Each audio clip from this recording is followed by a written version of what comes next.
Now, new laws which could lead to millions of dollars in fines for the car industry are being debated this week in Brussels. The European Parliament's pressing car makers to make stringent cuts in carbon emissions from new vehicles or face fines.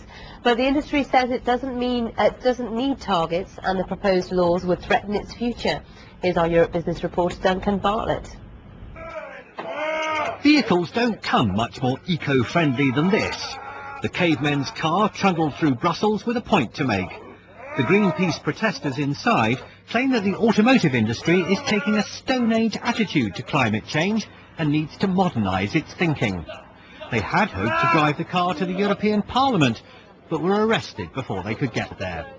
Nevertheless, they hope their message reaches the politicians who are debating new laws on car emissions. The car industry has managed to delay and to water down the current proposal. So we would like to tell the Parliament members that they should stand up for the climate and not for the car lobby. Under the plans being discussed in the European Parliament, the average new car sold in the EU in 2020 will have to use less fuel than almost any conventional model on the road today. One of the targets being discussed is for carbon emissions of just 95 grams per kilometre travelled, which would require a complete overhaul in the way cars are made. The automotive industry, which employs some 2 million people in Europe, is fighting to avoid the stringent rules. The point is that the targets must be correct and must be achievable.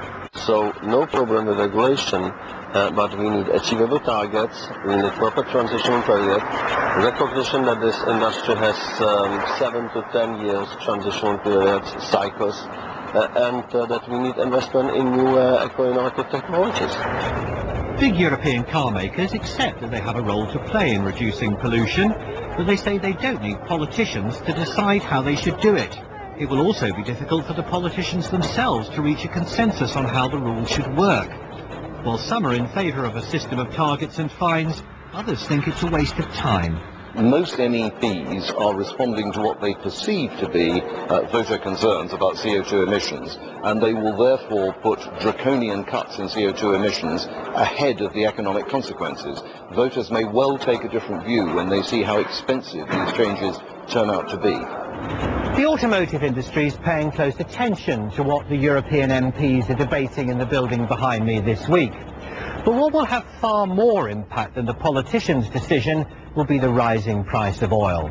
As fuel gets more expensive, many motorists may decide to make less journeys, and that will lead to an automatic reduction in CO2 emissions without the politicians even having to try. Duncan Bartlett, BBC News, Brussels.